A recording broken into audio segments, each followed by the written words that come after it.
We've just come home from visiting my parents. I'm Julie from Julie Davis Flower Workshops and Flower Start, the online flower arranging classes, and it's good to be home and have a first cup of tea.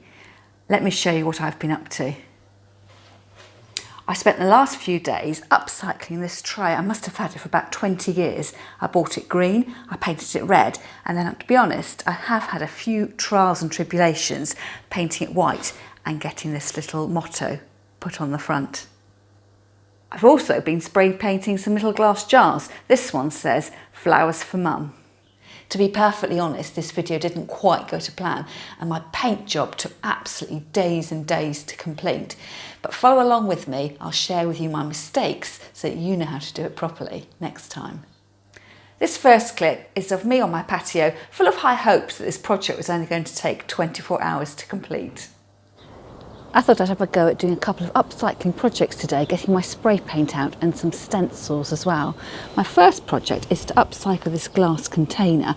I picked this up from a local charity shop a few years ago, and the reason I bought it was because it reminded me of the containers my mum used to keep her dried fruit in. It had a glass stop at the top. So I'm going to spray paint it, add a few words and pass it on to my mum for her birthday or perhaps even for Mother's Day. And the next project is this red tray. I reckon I've had this tray for about 20 years. Originally it was green and I've painted it red. It's starting to look a bit bashed around, and as you can see from the back, I have started to paint it a pale blue. I'm going to finish off painting that and I'm going to add some words into the middle. I hope you enjoyed the video. If you do, please give it a thumbs up and don't forget to subscribe to my channel and share my video with your friends. I'm aiming for 1,000 subscribers to the end of the year. Did you notice the biscuit tin? I'll tell you more about this in a minute. I'm going to use this Plasticoat paint I bought from Hobbycraft, and it's a lovely satin finish multi-surface spray paint. So start off by giving it a really good shake. It's best to spray in a well-ventilated area and always cover your surfaces with a dust sheet.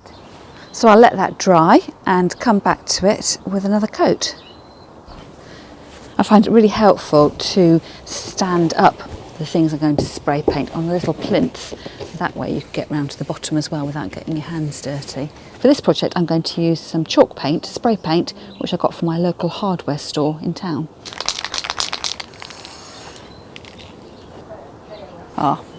There's a safety device fitted, so I'll have to go remove that, just the ring around the top edge. Leave that to dry and add a new coat. The first thing that went wrong was I touched my tray too soon and a little bit of the blue paint came off of my fingers and then left a red mark showing the paint that was underneath. My second problem occurred when I was trying to distress my tray and I used too rough a grade of sandpaper. I should have used a much finer grade and had a much lighter touch in what I was doing. As you can see, I've had a bit of a disaster with my tray.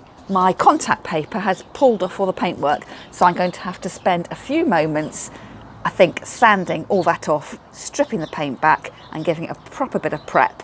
And then I'm going to paint it white using my chalk paint, which I really like the finish it's given me on the vase I'm gifting to my mum.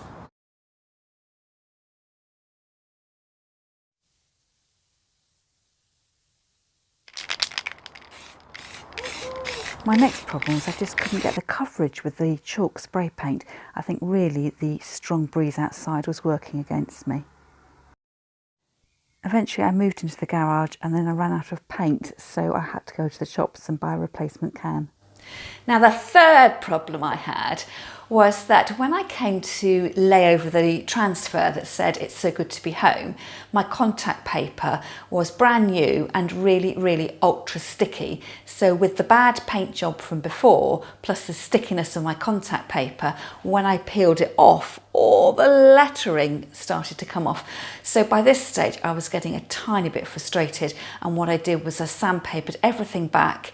I went out and bought new spray paint and had another proper go, taking real care to read the instructions on the can, to spray lightly and build up the layers, and just to accept, I think probably my fourth bit of advice is Do not rush. This project is going to take drying time in between.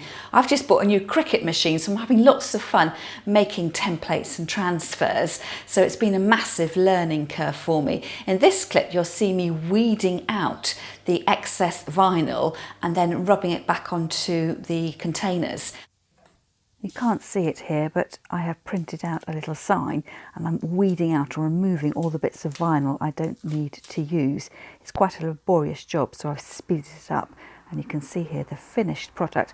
I just need to go through and take out the centres of all the letters.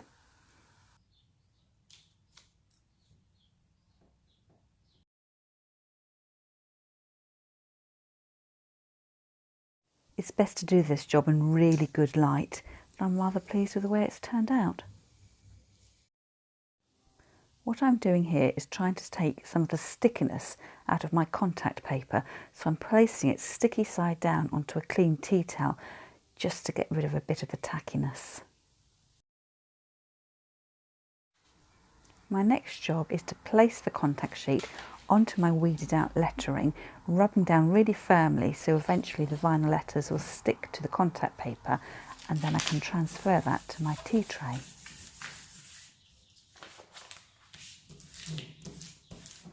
I forgot to film myself adding that lettering to my tea tray, but I did exactly the same as I'm doing here, peeling off the backing paper and then positioning it up by eye or measuring, and then rubbing down very carefully and gently peeling off the contact paper.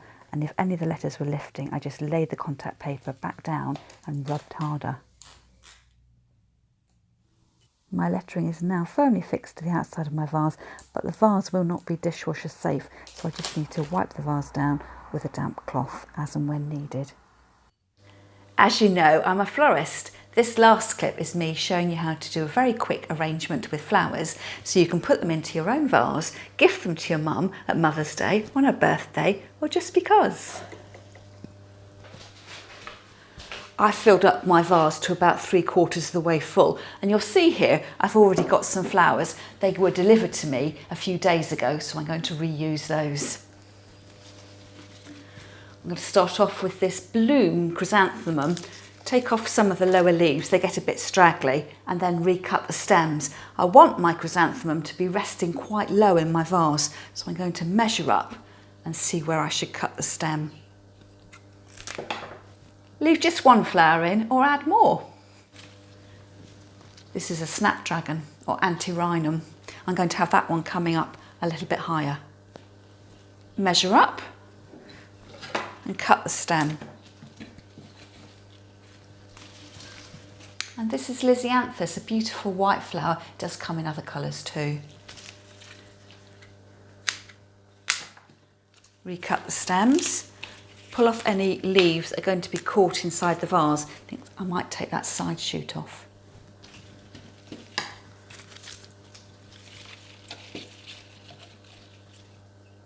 I might put something in that gap in the middle. This piece of Pittosporum would be really great. Again, recut the stem and nestle it down into the vase. There you have a very simple flower arrangement in a very beautiful vase. If you've got flower food, you could add that to the container as well, and then every 2 or 3 days, tip out the dirty water, recut the stems, and then hopefully your arrangement will last a good 7 to 10 days. That's all from me from now. I'll see you another time.